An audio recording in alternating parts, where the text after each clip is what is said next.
morning, everyone. Good evening, good afternoon, wherever you are, and welcome to this week's Weekly Energy Boost. I am thrilled to be with you today because my guest is Esther Naor, who actually is one of the hosts of the Weekly Energy Boost in Spanish. And I don't know why it's taken us so long to do an episode together. I think because we're always like, okay, I do it in Spanish, you do it in English. It never occurred to us to cross paths. Well, it feels like somehow the universe wanted it to happen this week specifically, because we have this beautiful combination of opportunities that really sets us up for healing. Like, I don't know if we've ever had such a perfect aligning of these energies to accomplish so much healing in such a short period. Not only do we have the weekly energy that's supporting us to drop the jealousy, literally, we have this Thursday and Friday, the 26th and 27th of June, we have the new moon of Cancer. And we always talk about how the new moon provides us with an opportunity to plant positive seeds. According to the teachings of Kabbalah, the month of Cancer is the month in which all forms of cancer begin. And it's a tremendous opportunity for healing and wholeness and really a deep exploration of how every single day we are called to heal and complete our inner processes. And if you've been listening for the last few weeks, few months, Eitan and I have even touched on this concept that we call the inner child. And Esther has a gift that she's been unleashing on the world, which is an inner healing inner child healing, tikkun healing. How can we say it nicely? Inner child tikkun healing. You've heard Daniel Naor, who is her husband, on the podcast many times talking about the power of tikkun healing. And Esther has taken it a step further, or perhaps even a layer deeper, and is going to share with us how we can use inner child work to not only shift our own spiritual growth journey, but also specifically in this week and this month, addressing the issue, the topic of jealousy, and more generally speaking, how we can use the month of Cancer as a deep exploration and healing journey for both our inner child and our current selves. Weekly Energy Boost is a 7-day spiritual weather forecast where we provide our listeners with the most practical and powerful tools to navigate the coming 7 days. And we do that by searching through the teachings and tools of Kabbalah and picking the most profound teachings, even our own personal stories and things that we know other people have experienced, so that we share with you wisdom and tools that can be used really any week of the year, any year of your life. And so, Esther, I can't thank you enough for being here with me today and finally giving the world the opportunity. I mean, I'm sure, and there are plenty of people who are on this journey already, but I feel so strongly that it needs to be broadcast as loudly and broadly as possible because it's such important work. Maybe you can just start by sharing with us a general understanding of inner child work, or what the inner child represents for us, and then we can get into the more specific details of this month, this energy, the work you do, and give our listeners some tools to release the influence and the struggles they have with jealousy, not only this week, but all the time. Sure. So, I mean, I'm sure there's lots of different types of inner child work, so I can't say that I'm like the inner child work person, but basically what I work with, and it's actually very related to the month of Cancer. I have many planets in Cancer, so I'm very connected to this month. And one of the things about Cancers is that we are very emotional, and we're very psychosomatic, is it called? Like when that connection between emotions and the body, that's what it's called, right? So I like to use a lot of the body, like working with the body to connect to the inner child. So Yardeni, one of the top astrologers in the Kabbalah Centre, once read my chart, and she told me that in her experience, most Cancers have difficult childhoods because otherwise they would never leave their home. And so I was one of these Cancers that had I think all of us have lots of difficulties in our childhood, some a little bit more than others. So let's say I'm a little bit on the more than other side. And it did bring me to Kabbalah, and there was a lot of healing that took place, obviously using spirituality. But as I got older and as I became a mother myself, I realized that there was a key component missing in my healing, which is actually also connecting to my body. Like, it's not enough to just be spiritual. You need to also bring it down into your body. So I started to learn a little bit about how the body works. I was taken to lots of different like healing paths, and I learned a lot about what happens emotionally with the nervous system in our body, and how our body really holds on to I was very inspired actually by Monica Berg. She inspired me to read a book called The Body Keeps Score by a great psychiatrist, Basil van der Kolk. I don't know how to say that name. And literally the body keeps score, because everything that happens to us, our nervous system records it. And like mixing it with Kabbalah, I just realized that becomes our tikkun, right? So when we're children, even if we did not have a traumatic childhood, all of us have some form of childhood wound, because, we have tikkun. We came to this world to correct, reveal light. So our light is going to be somehow, concealed. So these childhood wounds, right, they get recorded literally like in our body, in our nervous system, which is like the communicator of the body, right? And the thing is that this becomes our tikkun, it becomes our reactive operating system, and we get so used to it that we don't even realize it anymore. Like these certain belief system, thought patterns, and it goes beyond that. It's not just your head; it's like ways of behaving, of feeling, literally like sensations in your body that you don't even realize that they're anymore because you're so used to it, right? So what I focus on is using the tools of tikkun healing, knowing how tikkun works, and then mixing it with what I've learned also about how the nervous system works, and trauma, a little bit of trauma healing. Again, I'm not a psychologist. A disclaimer, I'm not a therapist, so I can't say I know. But from what I've learned and from my own experience, I kind of join these two together, and I work with people to what they want to work on, and like connect to their body, let their body take us to moments. And I've had really surprising situations where people like go back to certain childhood memories, and they're like, wow, I had forgotten this happened, or I knew it happened, but I didn't realize the effect it had in it. And some of them even go back to like really like early childhood memories that are like not conscious, you can't consciously remember them, but it's still recording the subconscious and things that affected them since then, right? So it just like, I'm in awe of how the body is so wise, and sometimes in spirituality and in Kabbalah, and I know that I was like this, so that's why I shared, you kind of like think like the body's here to be, mind over matter, and then you might not understand it in the right way. We understand the way of like, we need to suppress the body, we need to override the body. And the truth is that that's not what the Rav meant when the Rav, our teacher, said mind over matter. It's really the body is the vehicle for the soul, like even our teacher Michael Burke has been speaking a lot about how we need to feel things in our body. Like, our body is the perfect vehicle for our soul's purpose, and it's actually very wise, and we can use it as a guide to connect to what the purpose that we came to this world, and to healing, and to spiritual growth, and to know what is really concealing our light, and how we can reveal it. So that's just a very quickly introduction to. And can you tell us a little bit about what's unique about the Cancerian inner child? Yes. So the Cancer inner child is, again, very emotional. One thing we learn about cancers, right? The governing body is the moon. The governing planet is the moon, and the moon does not have its own light. So one of the tendencies of Cancer is to focus on lack, what I don't have, including ourselves. So a Cancer inner child can be very kind of like insecure, and therefore very like kind of like needy and dependent on others to have a sense of worth, to have a sense of value. This can also take us to comparing ourselves a lot with others, because it's very hard to know my own worth and what I feel and value, and I need constant like validation externally.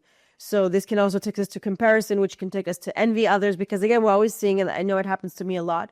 Like I'm always like seeing like what I don't have, what I am not, what I'm doing wrong. Like it's very hard to appreciate because you're always like, again, you're like this, you're in a state of lack because I don't have my own light, right? Instead of understanding that the moon is here to shine the lights, the sun's light at night when it's dark. So you can use that, lack, shall we say, and transform it into a great channel for light, right? But the Cancerian tendency is the opposite, is to see what I'm missing and to see what's wrong with me and to compare myself to others and to feel insecure about myself and kind of like looking outside towards others to be my source of light instead of being my own source of light. So that sounds to me also like the work for all of us this month, regardless of, I mean, maybe 1/12 of us are born in the month of Cancer, right? There's 12 signs of the zodiac. So statistically, probably around that percentage of the world is falls under the sign of Cancer. But in Kabbalah, we learn that every month we become a little like the sign of that month. We are influenced by the same energy that was in effect when those souls emerged into this lifetime. And so therefore we need to watch out for those same exact tendencies, right? Not coming from a place of lack, not needing that external validation or confirmation from the outside. I have a Cancerian daughter. I love her dearly. And the funny thing is that even in my family outside of her, we have Cancer. The sign of Cancer is in almost everyone's chart. So I get the gifts. I see very clearly the unique gifts of those born under the sign or influenced by the sign of Cancer. They're very nurturing, very loving, they're just naturally empathetic and caring people, but that can also be taken to an unhealthy extreme. So I feel like what you just shared is a perfect prescription for not only for healing the Cancerian inner child, but also for healing all of us in this month. And I think that that's where the jealousy piece comes in. We spoke a couple of weeks ago about how our agenda, our perception creates our reality. So if our perception is that something is missing, our external surroundings will validate that perception, right? Our consciousness creates our reality means that our soul is like a movie projector. And whatever consciousness we subscribe to, that gets projected to our environment, to our the situations that we encounter, to our relationships. And that's why doing this internal work is so powerful, that if you can catch yourself, and that to me is the essence of tikkun healing, if you can catch a perception or a belief system that is false, or maybe was true when you were young, but it's no longer true and valid. And in fact, usually those belief systems that have expired are actually counterproductive. They actually hurt us more than they serve us anymore. Then we have the ability to release them. And then that perception no longer colors our reality. And in the teachings of Kabbalah, 90, I mean, maybe 90 is a high number.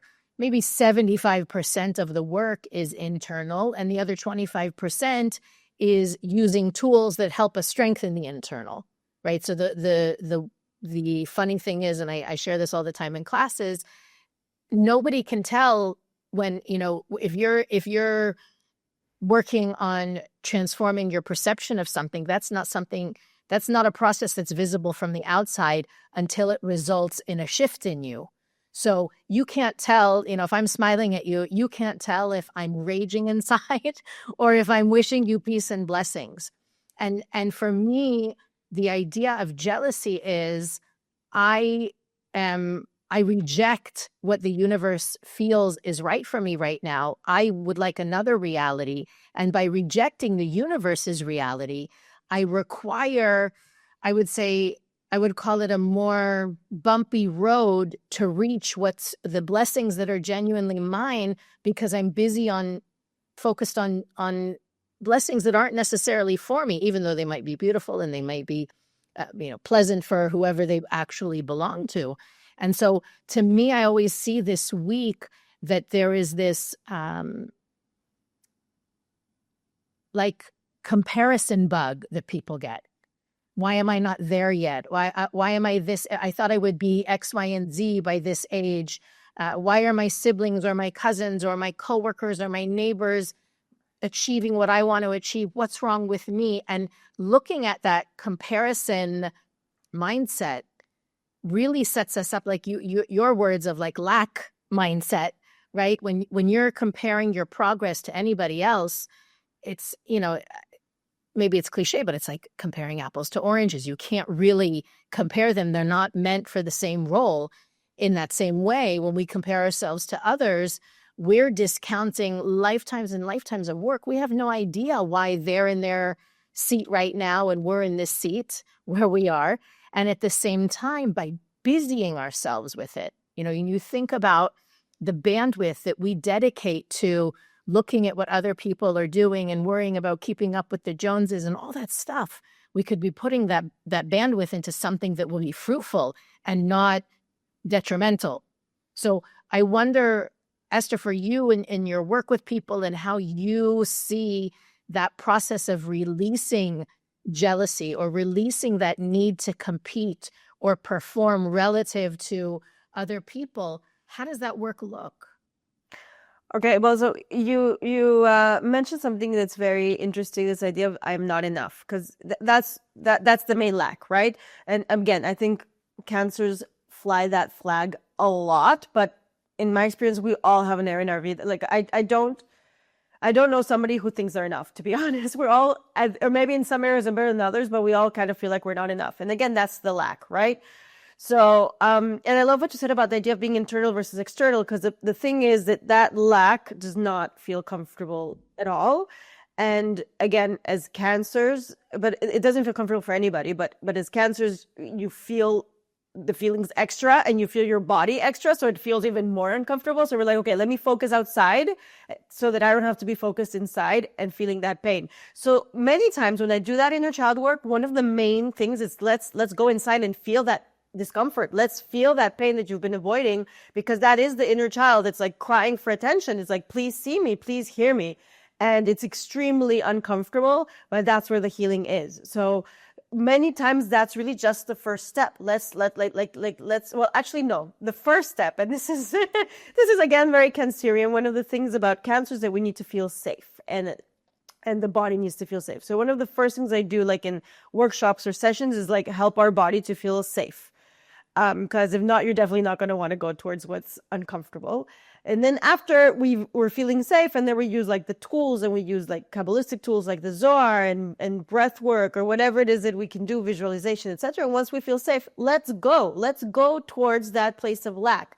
Let's go to that place where you don't feel enough. Let's go to how it shows up in your body. How is it feeling in your body? Let's go and touch upon that discomfort and that pain and that lack that you're looking to fill outside of yourself. And let's figure out how we can instead, that lack is just concealing your light. Let's figure out instead what healing needs to be done so that we can reveal the light that's actually being concealed by the lack.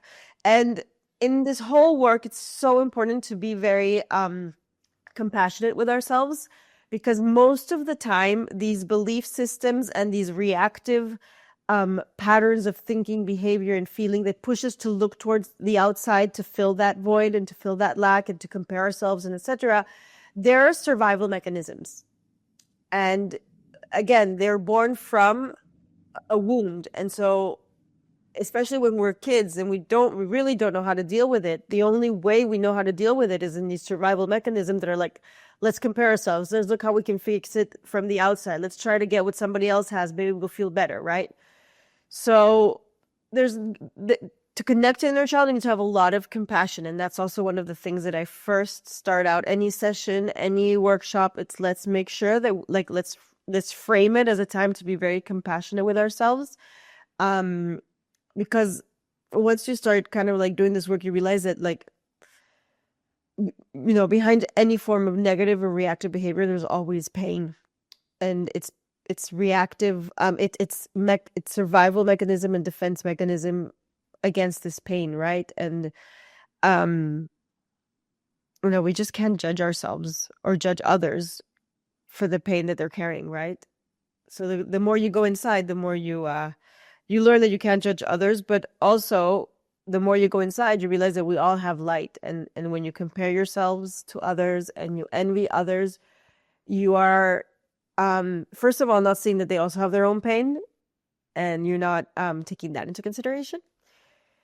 But you're putting your light aside, even more, and you're um like you're missing out on your own blessings and your own worth and destiny and purpose, because you're so busy looking outside, right? So yeah, you could say all of tikkun healing for sure. Definitely inner child is definitely an exploration of the inside. It's really going inside and creating a safe space to touch upon the lack and the wounds that make us want to compare ourselves to others, that make us want to feel we're not, they create these belief systems of I am not enough, I don't have enough, what's wrong with me. That's also a big one. You mentioned it as well, that make me want to have what somebody else has, or maybe be what somebody else is.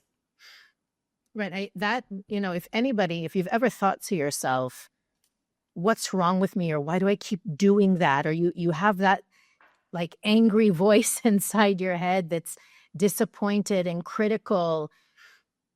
To me, that is a neon light pointing to inner work child to be done, because that not compassionate voice that somehow we allowed to live rent free in our heads, that sits there and narrates, pessimistically narrates what's going on in our movie. I think that that's part of the work of this week, and of course carrying it into our lives in general, but really looking at that voice, because it's the same voice that's going to say, you need to work harder than everybody else to be successful, to be worthy. You need to hustle harder to promote yourself, because why would anybody want to work with you or know you or be married to you, right? So that voice, I mean, I would love to hear from you, Esther, if you have recommendations for people, or how you guide individuals out of a judgmental or jealous space into a more compassionate and loving space. But to me, the first work, the first step is cultivating an experience. And I say experience because I think a lot of people do it mentally. A lot of people have a logical a gratitude journal that they might write in every single day. But if we don't feel the gratitude in our body, right, going back to what you said, if we don't feel it and it's not authentic for us, it can't work for us. It's simply an external mechanism, like, I don't know, I'm not going to eat sugar for 30 days. That's great. And I'm sure it will yield wonderful benefits. But what happens after the 30 days? If that gratitude journal isn't a part of cultivating a sentiment, an experience of gratitude and feeling fortunate and looking at the very essence of who you are as radiant and good, anything else isn't going to help. So I wonder, from your experience, or what you share with your students or people that you work with, what are some practical ways we can offset the influence of jealousy and comparison in our lives? So usually, I think my mindset is always like, if you, wherever you feel jealous, because let's be honest, we all feel jealous and we all feel envious. It's a sign that there's pain behind that. So the first thing is to understand that the problem. It's funny because when we learn about reactivity, right, in Kabbalah 1, 2, 3, we think that the being jealous itself is my reactivity, or being envious is my reactivity, and it is, but it's already the effect. The jealousy and the envy and possessiveness that might come. By the way, jealousy comes with possessiveness, which can again be a very Cancerian situation here.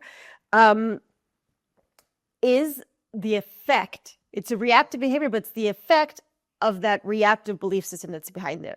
And I always say this is a protection shield.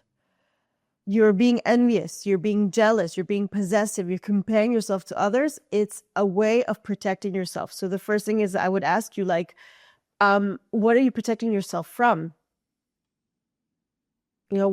how is this a survival mechanism? And I think when you shift it to that, it automatically makes you be a little bit more compassionate, because you're like, oh, wow, yeah, there's some pain behind there. There's some wound. There's some hurt that happened to me.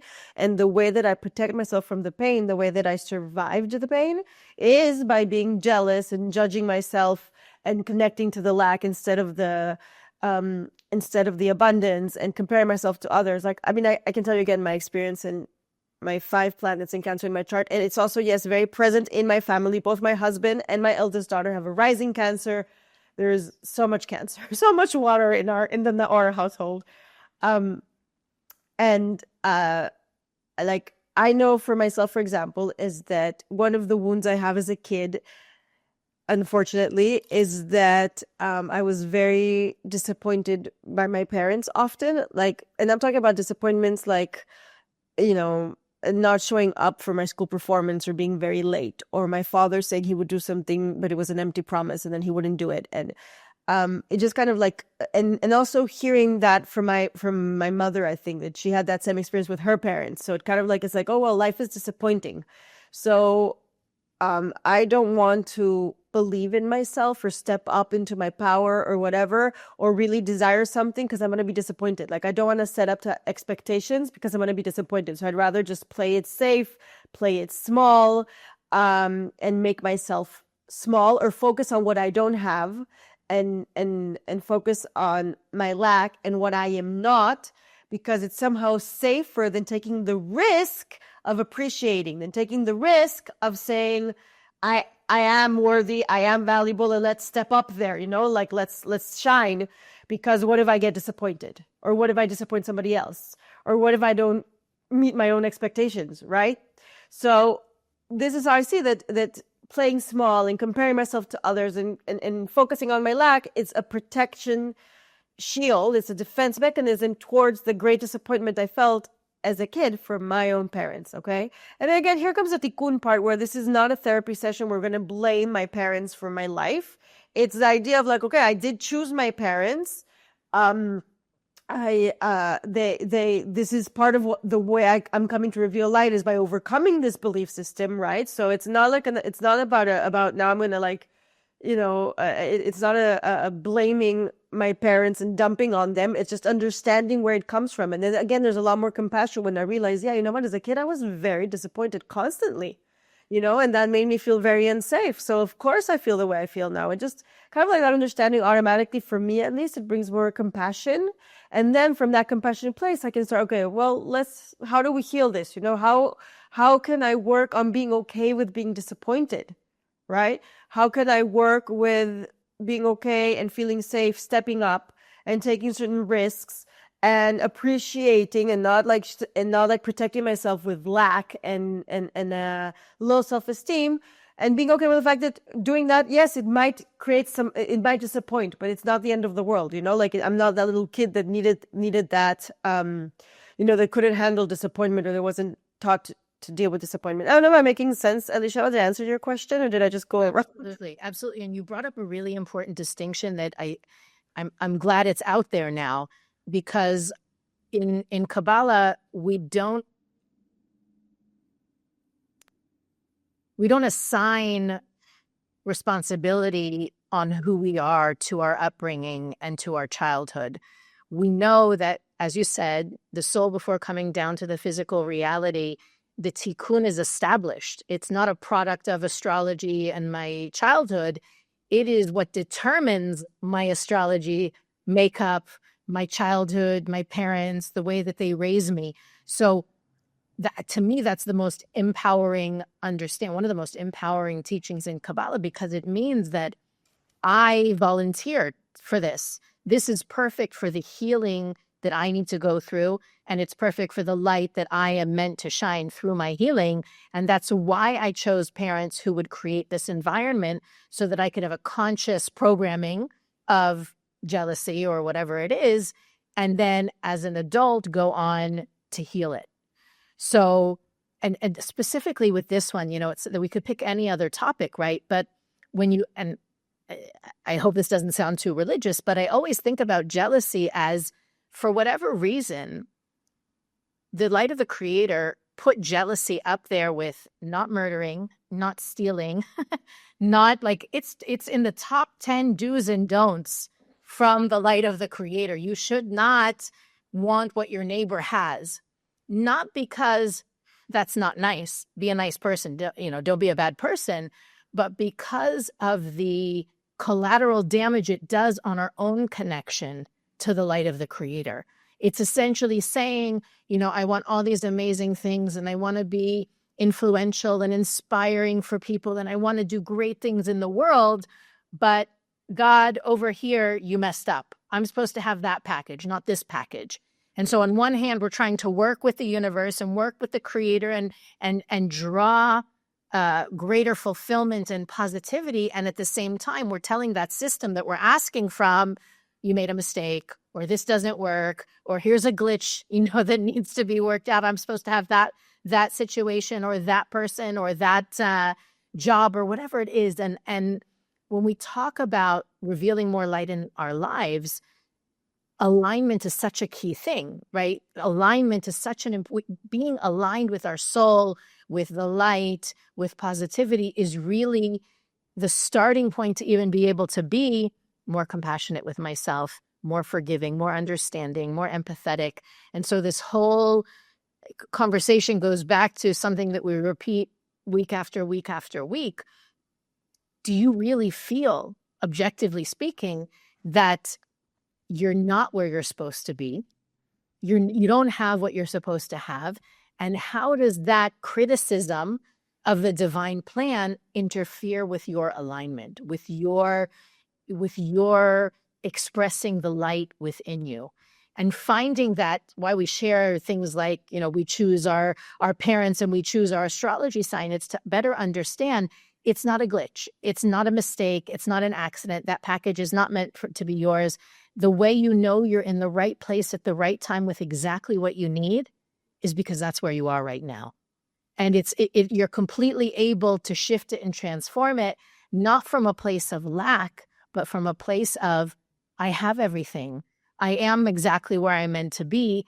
And now what can I do? From that place of wholeness and appreciation and gratitude, how can I receive? How can I be a channel for even more goodness? Esther, I want to be mindful of the time. Can you share with us a little bit about the work that you do every month in your inner child tikkun healing seminars? Yeah, so actually I like to call it more of a workshop because it's not really like a class. Basically, it's based actually off of something that our teacher Karen Berg did before she left this world, where she did some work with the inner child of each sign and kind of like gave us like a archetype of the wounded inner child of each sign. So I kind of like took that and joined it with the tikkun healing kind of like work that I do. And what we do is that it really becomes like a healing circle. It's really beautiful and it's on Zoom, it's live. And I take like the archetype of the wounded inner child of that month. In this case, it would be Cancer, right? And I have the participants kind of like reflect a little bit upon the energy of the month, and I ask them like some questions related to that. And then what we do is that, again, I always start off with let's feel safe, because if we're going to go towards the uncomfortable and towards the wounds, that have sent us previously to fight or flight mode in our nervous system, we need to first make sure our nervous system feels safe. And then afterwards, I use kind of like a phrase that I come up with for that month, and we feel it in our bodies, and we use that as a way. And again, you'd say it sounds like illogical, but really our body takes us back to the moments where those wounds were inflicted, and we can see how clearly it affects us. Or it affected us. Usually I have a volunteer be kind of like the guinea pig and do the work in front of everybody. And then it's incredible what might come up, it's like, again, like these memories that you didn't know that you had put away. And then you're like, oh my God, this is the moment I started believing this about myself. This is the moment I started believing this about life. And from then on, it became like such a reactive pattern of being, right? And when you see it, you can heal it. So we're starting to do it every month. This will be the third one.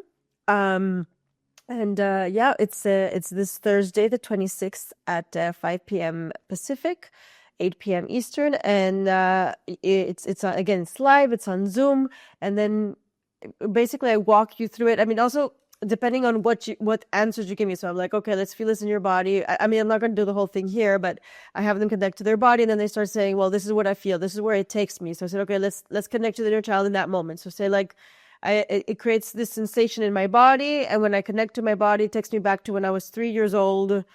And I had to say goodbye to my mother to go into preschool, whatever, right? So I said, okay, let's connect to that 3-year-old you.